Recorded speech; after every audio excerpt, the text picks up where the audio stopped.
Could we see Barcelona make a Galactico signing this summer? Well, Isak, he's been the top target, but he's going to cost around 170 million euros. So what about a left winger instead? Last summer, we were looking at Nico Williams. We were close to getting him. Laporta's always been interested in Rafa Leao. But this summer, Deco, he admires Luis Diaz. Now, is he an option? I admire Lamine Jamal and Rafinha a lot as well. Right, well, they're both going nowhere because Rafa's just signed a contract extension until 2028, a key player for us this season under Hansi Flick, and we expect Lamine's renewal to follow. That's the number one priority at the club, but don't worry too much, it's gonna happen. The club want Lamine's renewal wrapped up by Monday and plan on giving him the number 10 shirt ahead of the reveal of next season's home kit. He was offered the number last season, but he went with the 19 out of respect for Ansu. But this summer, the situation, it could be different, guys, with Ansu looking likely to leave, and we'll talk more about that later on. But let us know what you think about that in the comments. I think it's definitely more than deserved after this season, and I'm sure Lamine number 10, that's going to be our most popular shirt for 2025-26. And a couple of days ago, we had the great news of Hansi Flick's contract extension too, until 2027. So on the back of a very successful treble-winning season, the club's focus is clear. We've got to tie down the key players for Hansi Flick's project. Deco says he sees the renewals as new signings. We've got to keep what we have before we think about strengthening further in the summer window. And next on Deco's list is Inigo, Eric Garcia and Szczesny. But Real Madrid, they've already been really active in terms of transfers. They're trying to close the gap on us after 4 successive Clásico defeats. They've got Trent already, they've got Howson, and Xabi Alonso's going to be their new manager. There's reports of Enzo Fernandez and or Konate joining too, so we've got to keep moving forward. So the renewals are important, but we can't afford to stand still. We've had a fantastic season, but we've got to strengthen the squad further to take us that step closer to the Champions League. They say fine margins split the best sides at the top level, and we were 2.5 minutes from this year's Champions League final. It really doesn't get closer than that. So with everything at stake and Madrid strengthening, we need to make a statement signing, someone who can make the difference in the Champions League. And is Lucho the answer? Well, the deal's in the initial stages, and we're hearing that Flick's given the green light, and if we were to sign him, it's being said that he'll start on the left. Rafa's going to be our 10, and Olmo will make way, and we'll come on to that in a minute. 85 million is the reported figure, but that's not what Liverpool are asking for, and as of now, we don't know what it's going to take to get Diaz out of there. Deco doesn't want to spend more than we did for Olmo, so 60 million, that's our ceiling for this deal. Either way, I just hope we're not funding their move for Florian Wirtz. I've got to say, that's a bit much for a player who, look, the talent's there, but he's not consistent. 13 Premier League goals this season, which is solid, but is this the right move for him? He's 28 now, he's entering his prime, he's probably going to want to be a starter. Is that something Barca can offer him? Do we actually need a starting left winger, or do we need someone who can deputise for Rafa when needed? Coming back to Olmo now, I just don't believe it. I don't see us benching our marquee signing, our only signing of last summer. There were reports of City being interested in him as well, since they're pretty much out of the race for Wirtz. But no, I don't see Olmo going anywhere. It's been a stop-start season for him. No major injuries, just annoying little ones which have ruined his momentum at the worst of times. But look what Julio Tous has done with Pedri, his first proper injury-free season, and he's getting Ballon d'Or shouts. So maybe he can work on Olmo's fitness next season. So I don't believe Diaz is going to be our starting winger, despite multiple reports. A lot of people are jumping on that idea, but I think putting Rafa as the 10, that's a problem in itself, but also it might mean even less minutes for Fermin Lopez. Maybe Diaz, maybe he just doesn't start games and he can come off the bench, but is he going to be happy with that? I'm not so sure. So maybe we can put him down the middle to rest Lewandowski and promote Olmo back to the starting 11. We know Lewandowski, he's not getting any younger. He's had a fantastic season, but also he's had some rough patches, some goal droughts during the course of the season. We know Deco's focusing on renewals for the next couple of weeks, and Lewandowski, he's got 1 year left on his deal, but he's not being offered any extension. He's going to be 37 this summer, so this is probably his last season, so we need to start thinking about life after Lewandowski. Rather than a Galactico signing this summer of a pure number 9, could Diaz be the man to fill in for us up top? Well, like I said, Isak's going to cost around 170 million euros. He is the preferred option. I wish we could get him, but we're not blowing the whole budget on him, at least not this summer. So Gyökeres, he could be a solid option. He was linked with Man United and a reunion with Amorim, but with them missing out on European football, maybe the road is clear for us to come in and get the signing over the line. But it looks like we're putting off the marquee number 9 signing until next summer, at least that's the feeling. So in the short term, is Diaz the answer?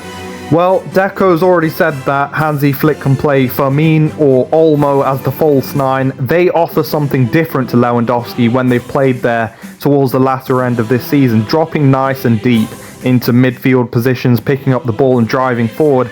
Rafa and Lamine making runs beyond them. So you've got them. You've also got Ferran Torres, the Shark. He gives you more mobility, more runs in behind. There's interest from Aston Villa, but no, he's a definite keep this summer after probably the best season of his career. Speaking of Villa, there's Marcus Rashford too. He remains an option.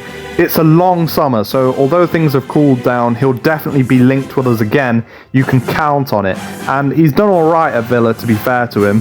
Maybe we should avoid spending big on Luis Diaz and get Rashford on loan. Maybe that's the low-risk option. And I'm surprised, actually no, I'm shocked that we haven't been linked with Leroy Sané as well. Available on a free, he's not going to accept Bayern's contract proposals. Unlike Lucho, he can play on both wings, so he's kind of a 2-in-1 player.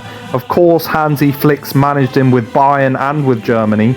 He's got experience in the Premier League and in the Bundesliga, and who knows, maybe he would be interested in a new adventure in Spain. For me, he's the pick of the bunch, he really is. We were looking at him last summer as well.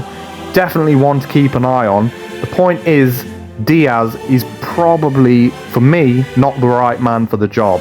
When we had Almani as sporting director, we were so careful with our spending, weren't we? We had to be.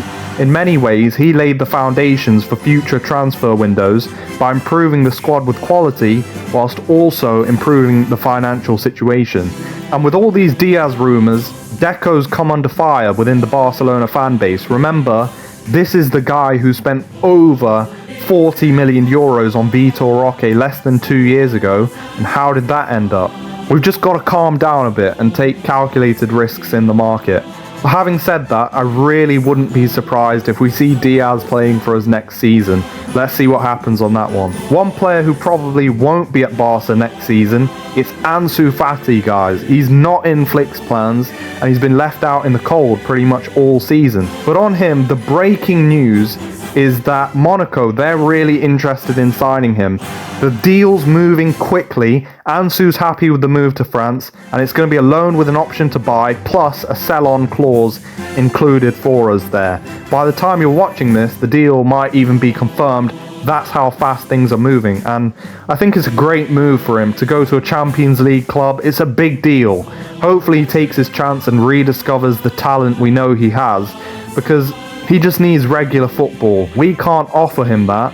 Maybe Monaco can. On goalkeepers, there's been massive rumours about Emi Martinez and Joan Garcia from Espanyol.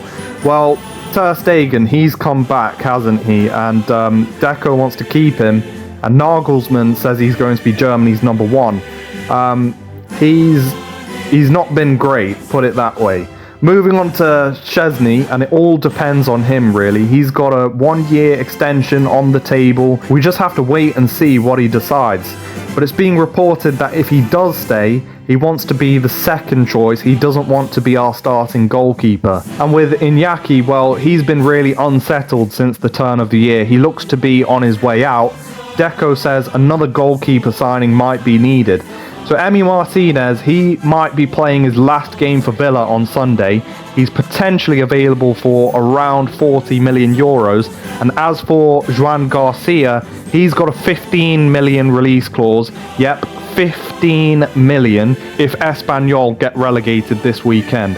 That would be a steal. But I don't see us making a goalkeeper signing this summer. Looks like we're keeping the faith in Ter Stegen. So let us know what you think about that. And after that terrible performance against Villarreal, he's probably going to start on Sunday. Our eyes are going to be on him, that's for sure. Moving a step further forward into our defence and looking at our back line, we've got to strengthen there too. At the most important stage of this season, we lost both Balde and Koundé.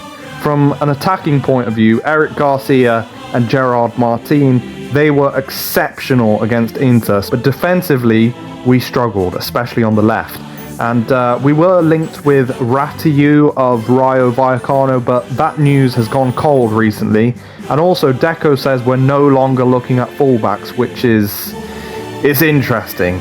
We know how important Koundé is. He's a crucial player in defence, but also this season he's shown how important he is in attack. Combining with Lamine, he makes the overlapping and underlapping runs, and we've seen this season 4 goals and 8 assists. Who can forget the beautiful winner against Real Madrid in the Supercopa final? The guy deserves a statue after that. But we have to protect him because he doesn't need to play 90 minutes every single league game, but he has been. Having said all that though, Deco, he doesn't want to sign a fullback, which is worrying. But the silver lining, it's Eric Garcia. Koundé's been injured recently, and Eric, he stepped up with big performances. He nearly and probably should have got a brace against Inter, and at right back, both defensively and in attack, he's turned up for us. He's a threat in the box actually. Some of his crosses whipped in at the far post. Wow. And in the Clasico, he kept Vinny quiet for the most part. Eric showing he's the man, a proper utility player. Reminds me of Sergi Roberto actually. Play him anywhere and he can do a job. Problem is, we don't have someone like that on the left, and a lot of us, we've written off Gerard Martin early in the season, but recent performances show that he can offer us something on the left. But we do lose a lot of width when we're without Balde. Within the club, we see Joffre Torrents as a possible solution. He's 18, and in terms of his ability, he's already being compared to Lamine and Kubasi, so keep an eye on him during pre-season. At centre-back, Inigo and Kubasi, they've been rock solid, haven't they? They've got such a great understanding, they're clever with the offside trap, and they've cemented themselves as the first choice centre-back pairing for Hansi Flick. Probably one of the best centre-back pairings we've seen in a good while. But maybe they've tailed off towards the end of the season. We're letting teams in behind us, we're conceding goals, and we need to reinforce at centre-back. Flick's already said that one of his priorities ahead of next season is to improve defensively. The Jonathan Tah deal seemed to be done, but Bayern, they've basically hijacked that deal. But he was never really a signing who excited us. He's okay, but I think we always felt we could do better, basically. That's why we're looking at John Lucumi from Bologna. Potentially around 15 million is what it would take to get him. But I think we should be looking at a long-term partner for Kubasi, someone who can rival the Dean Howson deal that Real Madrid got done. Preferably someone who's left-footed, and Jorel Hato from Ajax, he fits the bill. Already quite experienced at just 19, he can play both centre-back and left-back / left mid, so he'd be a great option to start a centre-back, but also an emergency left wing back if Balde gets injured. He's got a ton of pace as well, but we're not hearing him being linked with us, and we know the Ajax tax means he's going to cost upwards of 40 million. So maybe we stick with what we have. Araujo's really fallen off recently. By recently, I mean in the last couple of seasons. He's not the same player. He's rash, decision making is poor, he's slow with the offside trap, and he gets us into trouble sometimes. But I think we've got to stick with him. A good pre-season, and I'm hoping he can turn it around and rediscover his old form.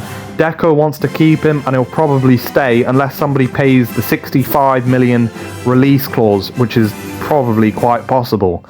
Also, don't forget about Andreas Christensen. He's basically missed the whole season, but he's come back towards the latter stages and he's shown his class. He'll feel like a new signing for Hansi Flick next season. So it looks like Deco's really pushing for Luis Diaz, which is fine, I guess, but he's ignoring the areas where we need to strengthen, where we need depth. He's not going for goalkeepers, he's not getting a centre-back, he's not looking at full-backs.